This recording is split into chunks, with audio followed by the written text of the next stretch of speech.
আমার নয়নে ভাসে আরবের ছবি, মক্কা মদিনাতে আছেন যেন নবী।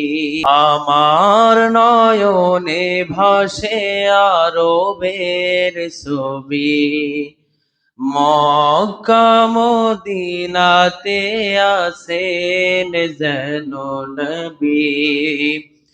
আমি যেন স্বপনে তাহার দেখা পাই, সাল্লাল্লাহু আলাইহি সাল্লাল্লাহু আলাইহি। আলহামদুলিল্লাহ।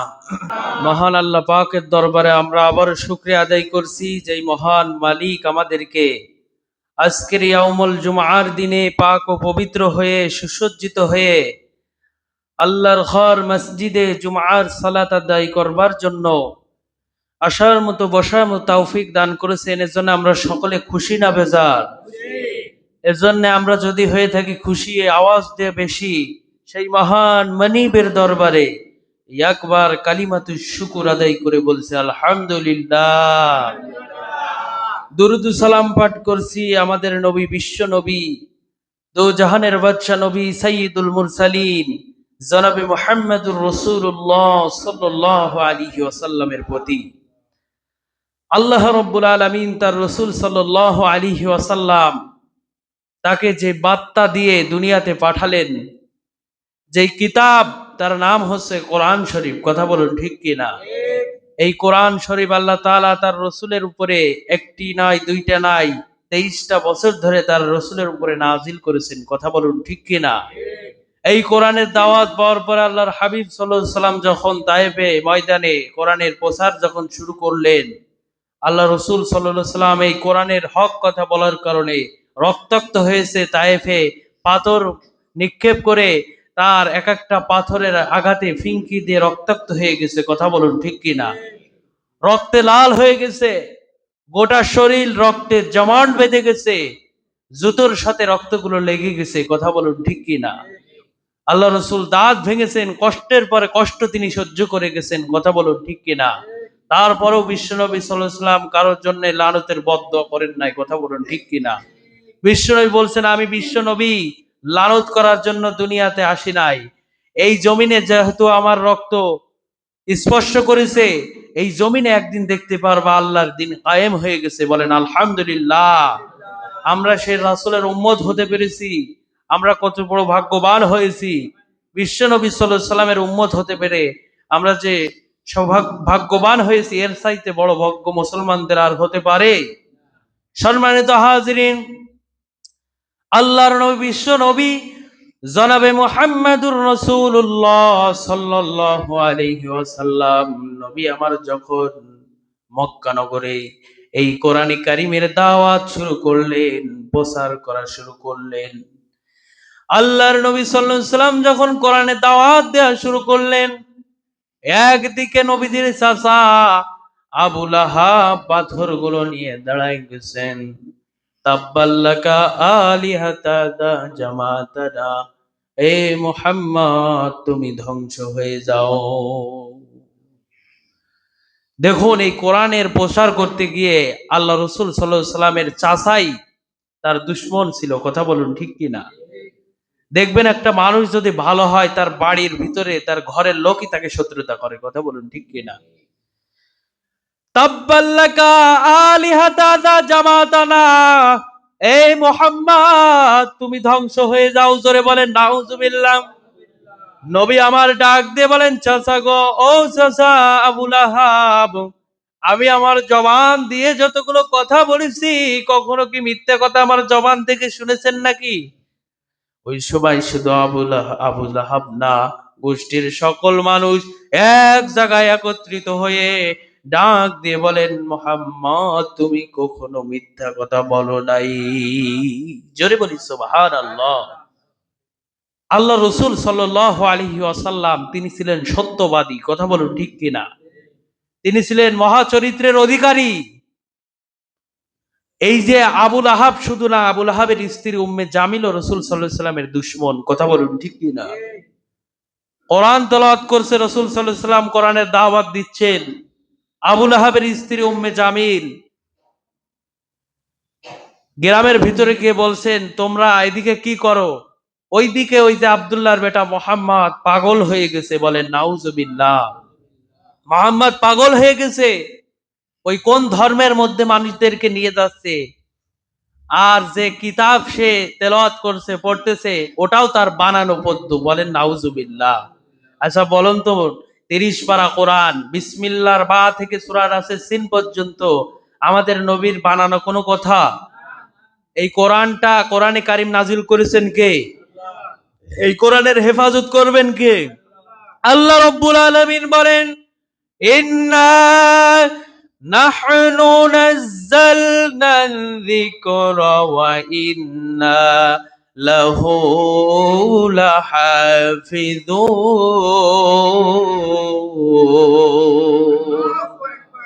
আল্লাহ রাব্বুল আলামিন বলেন, জিকিরের আরেকটা নাম হচ্ছে কোরআন। জিকির মানে আমরা বুঝি সুবহানাল্লাহ, আলহামদুলিল্লাহ, লা ইলাহা ইল্লাল্লাহু, আল্লাহু আকবার। এই চারটা বাক্য আল্লাহর কাছে সব চাইতে প্রিয়। কথা বলুন ঠিক কিনা? কিন্তু জিকির আমরা এইগুলো মনে করি, কোরআনে কারিম পুরো 30 পারাটাই যে জিকির, এটা আমরা অনেকেই জানি না। ঠিক কিনা? আল্লাহ রাব্বুল আলামিন বলছেন, এই যে কোরআন, এই যে জিকির, কোরআন আমি আল্লাহ নাযিল করেছি, আর এই জিকির কোরআন আমি আল্লাহ নিজেই হেফাজতকারী। জোরে বলেন সুবহানাল্লাহ। তাহলে এখান থেকে প্রমাণ হয়ে গেল, আমরা বুঝতে পারলাম এইটা, যে কোরআনটা নাজিল করেছেন আল্লাহ, এবং কোরআনের হেফাজতের দায়িত্ব নিয়েছেন সে আল্লাহ। কথা বলুন ঠিক কিনা? সম্মানিত হাজিরিন, আল্লাহর নবী, বিশ্ব নবী জনাবে মুহাম্মাদুর রাসূলুল্লাহ, সকলে পড়েন সাল্লাল্লাহু আলাইহি ওয়াসাল্লাম। বলেন নবীর কথা আবুল আহাবের স্ত্রী, তার চাচি বলতেছেন মুহাম্মদ পাগল হয়ে গেছে। আর মুহাম্মদ যে পদ্য পড়ে ওটাও তার বানানো ছড়া পদ্য, মানুষদেরকে বলে বলে বিভ্রান্তির মধ্যে নিয়ে আমাদের ধর্ম থেকে মানুষদেরকে ইসলাম ধর্মের মধ্যে নিয়ে যাচ্ছে। পাড়ার লোকেরা ডাক দে পারে, মোহাম্মদ তো ভালো ছেলে, তার সুন্দর নুরানি চেহারা, সে তো খারাপ হওয়ার কোনো কথা নাই, সে তো একটা ভালো মানুষ, তার চরিত্রটা ভালো, চলাফেরাও ভালো। মোহাম্মদ এমন একটি যুবক যে আমানতের খেয়ানত করে না, মানুষকে খারাপ কটু কথা বলে না। এমন মানুষটা আবার কিভাবে পাগল হতে পারে? চলো তো আমরা গিয়ে দেখে আসি মোহাম্মদের বাড়িতে কেমন তিনি পাগল হয়েছে, আমরা দেখব। ওই সময় সমস্ত মানুষেরা আল্লাহর নবী সাল্লাল্লাহু আলাইহি ওয়াসাল্লামের দরবারে চলে গেলেন। ডাক যে দেখেন নবী আমার কোরআনে কারিম তেলাওয়াত করছে, আর কোরআনে কারিমের 6666 আয়াত, আবার কারো বর্ণনায় 6636 আয়াত। এই যতগুলো আয়াত কোরআনের মধ্যে আছে, সব আয়াতগুলো নাজিল করেছেন একমাত্র তিনি আমার কে? আল্লাহ রাব্বুল আলামিন বলেন, আর রহমানু আল্লামাল কুরআন খালাকাল ইনসানা আল্লামাহুল বায়ান। এই যে কোরআনে কারিমের এক একটা আয়াতে ছন্দে মিল আছে না নাই? আমাদের বাংলাদেশেও তো অসংখ্য কবি আছে, তারাও কবিতা লেখে, কিন্তু কবিতার আগামাথা ঠিক নাই। কথা বলুন ঠিক কিনা? আর আমার আল্লাহ রব্বুল আলামিন 30 পারা কোরআনের মধ্যে যতগুলো সূরা নাযিল করেছেন, প্রত্যেকটা সূরার আগের আয়াত পরের আয়াত মিল আছে না নাই? আল্লাহ রাব্বুল আলামিন বলেন, قل أعوذ برب الناس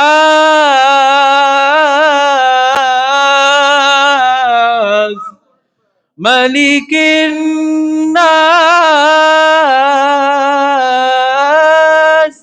إله الناس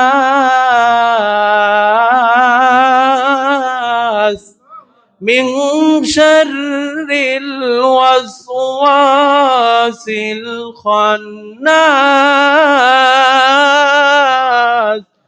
الذي يوسوس في صدور الناس من الجنة والناس জোরে বলেন আল্লাহু আকবার। প্রত্যেকটা আয়াতে ছন্দে মিল আছে না নাই?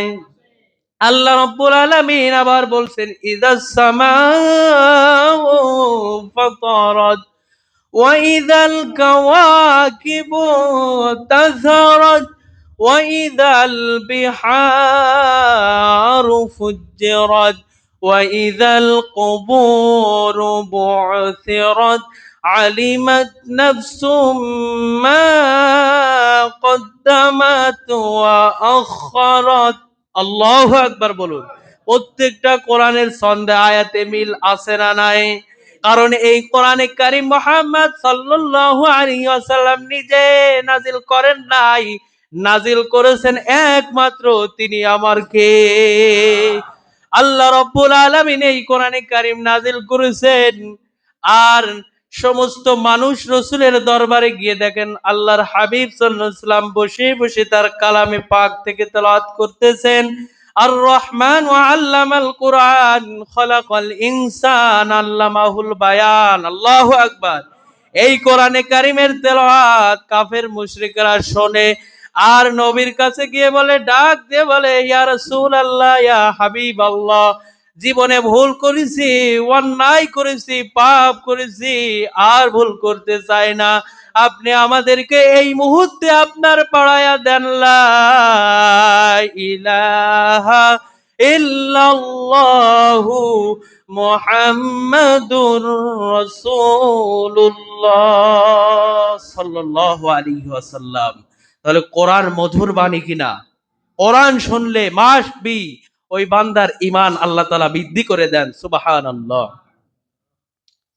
আল্লাহ তাআলা বলছেন, বান্দারে তোমাদের ঈমান যতটুকু আছে, কোরআনে কারীমের তেলাওয়াত যেখানে হয়, কোরআনে কারীমের তাফসীর যেখানে হয়, কোরআনে কারীমের ওয়াজ নসিহত যেখানে হয়, ওই জায়গার মধ্যে তোমরা বসে যাও। দুনিয়ার সমস্ত কথাবার্তা বন্ধ করে নিচুপ ভাবে যদি কোরআনে কারীমের আলোচনা শুনতে পারো, তেলাওয়াত শুনতে পারো, আমি আল্লাহ রাব্বুল আলামিন তোমাদের উপর রহমত নাজিল করে দেব। বলেন সুবহানাল্লাহ। আল্লাহর পক্ষ থেকে আমরা রহমত চাই কি চাই না? আল্লাহর নবী, আল্লাহ তাআলা তার রাসূলকে দুনিয়াতে পাঠিয়েছেন, ওয়ামা আরসালনাকা ইল্লা রাহমাতাল লিল আলামিন। আমি আমার রাসূলকে মুহাম্মদ সাল্লাল্লাহু আলাইহি ওয়াসাল্লামকে উভয় জগতের রহমত স্বরূপ এই দুনিয়ার মধ্যে প্রেরণ করেছি। বলেন সুবহানাল্লাহ। সম্মানিত হাজিরিন, খ্রিস্টানদের বড় একজন বিজ্ঞানী যার নাম হচ্ছে ডক্টর মাইকেল এইসার্ট, তিনি একটি বই লিখেছেন। তিনার বইয়ের মধ্যে পৃথিবীর শ্রেষ্ঠ 100 জনের জীবনী লিখেছেন। তিনি তিনার বইয়ের মধ্যে সর্বপ্রথম যার জীবনী আগে লিখে গেলেন ডক্টর মাইকেল এইসার্ট, তিনি তার বইয়ের মধ্যে যার জীবনী আগে লিখেছেন বাবা আদম সফিউল্লাহর জীবনীটা তিনি তিনার বইয়ের মধ্যে আগে লেখেন নাই। ইবনে সিনার জীবনীটা তিনি তিনার বইয়ের মধ্যে আগে লেখেন নাই। ঈশ্বরচন্দ্র বিদ্যাসাগরের জীবনীটাও তিনি তিনার বইয়ের মধ্যে আগে লেখেন নাই। ঈসা রুহুল্লাহর জীবনীটা তিনি তিনার বইয়ের মধ্যে আগে লেখেন নাই। মূসা কালিমুল্লাহর জীবনীটাও তিনি তিনার বইয়ের মধ্যে আগে লেখেন নাই। তিনি তিনার বইয়ের মধ্যে সর্বপ্রথম যার জীবনী আগে লিখে গেলেন তিনি আর কেউ নন, তিনি আমার আপনার নবী বিশ্ব নবী, দোজাহানের বাদশা নবী, মদিনাতুর রাসূল জনাবে মুহাম্মদুর রাসূলুল্লাহ সাল্লাল্লাহু আলাইহি ওয়াসাল্লামের সুবহানাল্লাহ। সম্মানিত হাজিরিন, তিনি তিনার বইয়ের মধ্যে আমার নবীকে নিয়ে অনেক কথাই লিখেছেন। তার মধ্যে অন্যতম কথা হলো মুহাম্মাদুর রাসূলুল্লাহ সাল্লাল্লাহু আলাইহি ওয়াসাল্লাম যেই যুগে এই দুনিয়ার মধ্যে আগমন করেছেন, তাকে শুধু সেই যুগের মনীষী বলা হবে না, বরং তিনি ছিলেন সর্বকালের, সর্বযুগের সর্বশ্রেষ্ঠ মহামানব। সুবহানাল্লাহ। সম্মানিত হাজিরিন, এই জন্য আল্লাহ রাব্বুল আলামিন কোরআনিক কারিমের মধ্যে সুন্দর করে বলছেন, আমি আমার রসুলকে মুহাম্মাদুর রাসূলুল্লাহ সাল্লাল্লাহু আলাইহি ওয়াসাল্লামকে সত্য ধর্ম ইসলাম এবং কোরআন দিয়ে এই দুনিয়ার মধ্যে প্রেরণ করেছি। বলেন সুবহানাল্লাহ।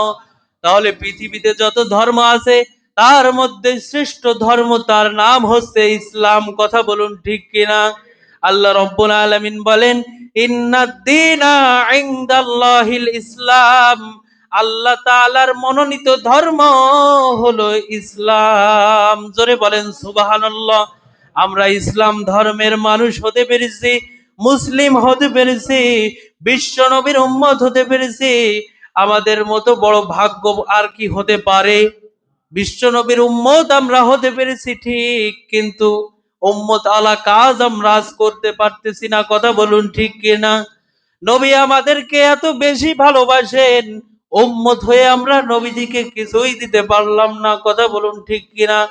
আমার ভাইরা, আল্লাহ রাসূল সাল্লাল্লাহু আলাইহি ওয়াসাল্লাম যখন ইন্তেকাল করবেন, মালাকুল মাউত হযরতে আজরাইল আলাইহিস সালাতু ওয়াস সালাম আমার নবীর দরবারে আসলেন আর সালাম দিলেন। পড়েন, আসসালাতু ওয়াসসালামু আলাইকা ইয়া রাসূলুল্লাহ, আসসালাতু ওয়াসসালামু আলাইকা ইয়া হাবিবাল্লাহ।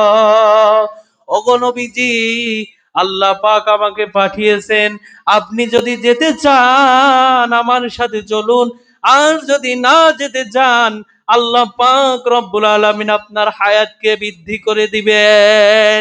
নবী আমার ডাক দিয়ে বলেন, মালাকুল মাউত রে, আমি যদি দুনিয়াতে থাকতে চাই, কতদিন থাকবো? আপনি যতদিন ইচ্ছা ততদিন থাকবেন, কিন্তু আপনার মাথায় রাখতে হবে, আপনি যদি 100 বছর হায়াত চান, 10 বছর হায়াত চান, 10 বছর পূর্ণ হয়ে যাবে, আমি মালাকুল মাউত ঠিকই আপনার দ্বারে চলে আসবো। সুম্মা ইন্নাকুম বা'দা যালিকা লামাইতুন,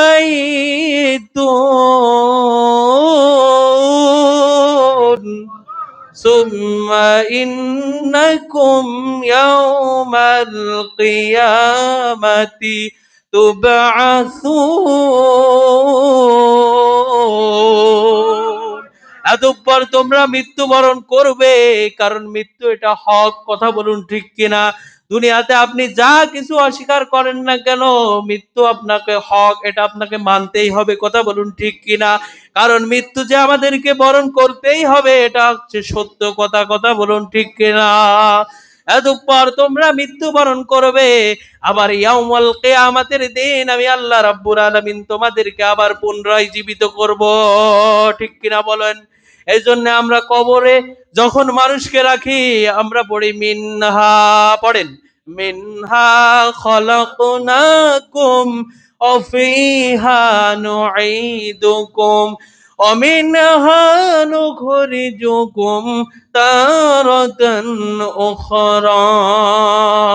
যেই মাটি থেকে আমাকে আপনাকে সৃষ্টি করা হলো, আবার একদিন এই মাটিতে রেখে দেওয়া হচ্ছে, আবার একদিন আমার আল্লাহ রাব্বুল আলামিন এই মাটি থেকে আমাদেরকে তুলবেন, আমাদেরকে আমাদের রবের কাছেই দাঁড়াতে হবে। কথা বলুন ঠিক কিনা?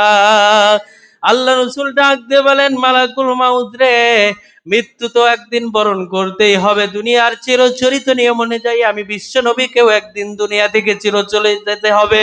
অতএব আর দেরি করার কোনো প্রয়োজন নাই। আমার আল্লাহ রব্বুল আলামিন যদি আমার আশা থাকে তাহলে আর দেরি করো না, এখনই তোমার কার্যক্রম শুরু করে দাও, আমি বিশ্ব নবীর জানটা কবুজ করে নিয়ে যাও। আল্লাহর নবী বিশ্ব নবী সাল্লাল্লাহু আলাইহি ওয়াসাল্লাম যখন মালাকুল মাউতকে অনুমতি দিলেন, মালাকুল মাউত এই সবে মাত্র তার হাত মোবারক রাসূলের উপরে রাখলেন। রাখার সাথে সাথে আল্লাহর হাবিব সাল্লাল্লাহু আলাইহি সাল্লাম একটা চিৎকার মেরে বলে, মালাকুল মাউত রে, কি করতেছ, কি করতেছ? মালাকুল মাউত বলেন, ইয়া রাসূলুল্লাহ, ইয়া হাবিবাল্লাহ, ওগো নবীজি, আমি মালাকুল মাউত আমার হাতটা আপনার উপরে রেখেছি। আল্লাহর নবী চিৎকার দিয়ে বলে, না না না, তোমার হাতটাই তো রাখো নাই, আমার তো মনে বলতেছে গোটা উহুদ পাহাড় যেন আমি বিশ্ব নবীর উপরে তুমি চাপিয়ে দিয়েছো। আল্লাহু আকবার বলেন। সম্মানিত হাজিরিন, ওই সময় আল্লাহ রাব্বুল আলামিন তার রাসূল সাল্লাল্লাহু আলাইহি সাল্লাম ডাক দিয়ে বলেন, মালাকুল মাউত রে, মৃত্যুর যত কষ্ট আছে আমাকে দিয়ে দাও, আমাকে দিয়ে দাও, কিন্তু আমার এতিম উম্মতদের রূহ কবজ করার সময় এত কষ্ট তুমি তাদেরকে দিও না।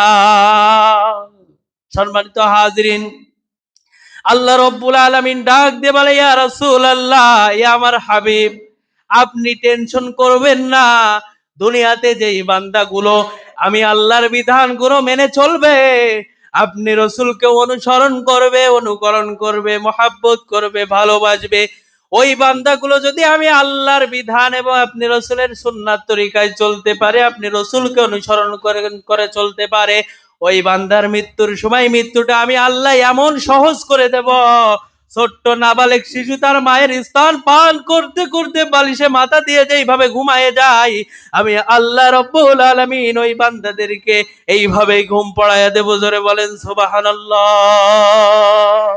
চিন্তা করতে পারতেছেন যে রাসূল সাল্লাল্লাহু আলাইহি ওয়াসাল্লাম তার জিন্দেগিতে উম্মতি উম্মতি করে কেঁদে গেছেন, কথা বলুন ঠিক কিনা?